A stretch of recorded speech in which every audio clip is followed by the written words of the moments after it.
We're having a conversation today about foundation work. Foundation relations is what some of our client organizations call it. And foundations can certainly be a source of significant support for your nonprofit work. Barry, you've had a lot of extensive experience with foundations. Talk about the role that foundations play in supporting organizations today. Well, obviously, everyone wants a foundation gift. And what no one takes into account is how difficult it is. There are tremendous hoops that you have to jump through. And not only that, the gifts never come as quickly as the organization hopes. They always take longer. And so most organizations who start a foundations program often abandon the program after a year or so because they've not gotten all this low-hanging fruit, to use Bradley's phrase, in terms of foundation gifts. And so they get demoralized. Yeah, absolutely. I mean, there's a thinking, I think, at the board and maybe even the executive level that, well, there's all these foundations out there. I mean, Bill Gates has got $1 billion foundation or whatever it is, and he's giving money away. We should be able to get some of that. There's money out there. We can do it. And I think there's a little bit of naivete there.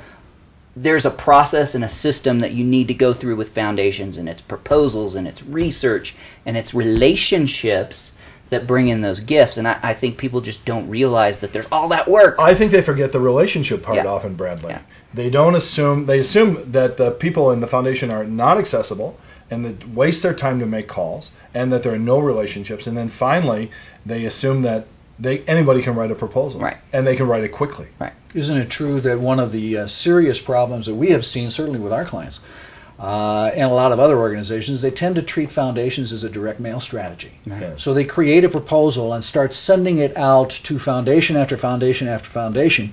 And yet foundations are very much like major donors in that you need to build relationships with them before they would even entertain a proposal.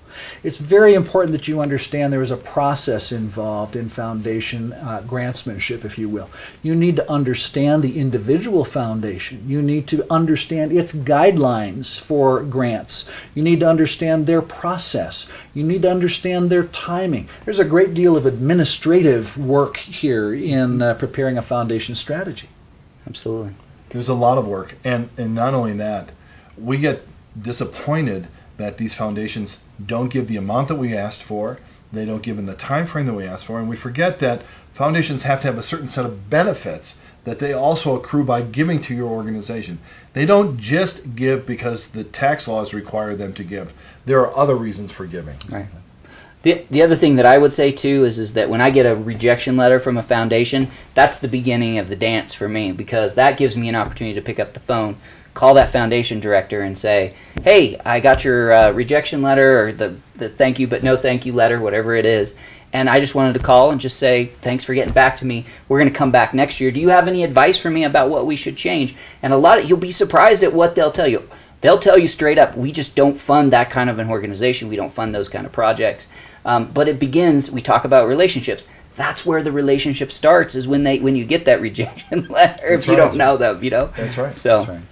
And maintaining that relationship through every stage of the process is an important issue as well.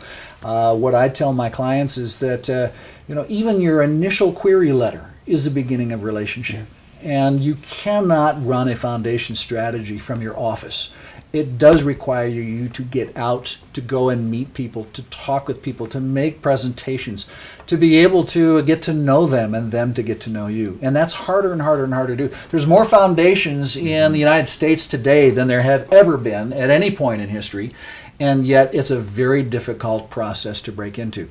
In fact, one friend always defined it this way: foundations is a matter of getting in line, staying in line, getting to the head of the line, going to the back of the line, staying in line, getting to the front of the line. Absolutely. It can involve that kind of cyclical activity that hopefully sometime will get you a grant down the road. But very, very few organizations are able to get a grant first time out with a particular foundation.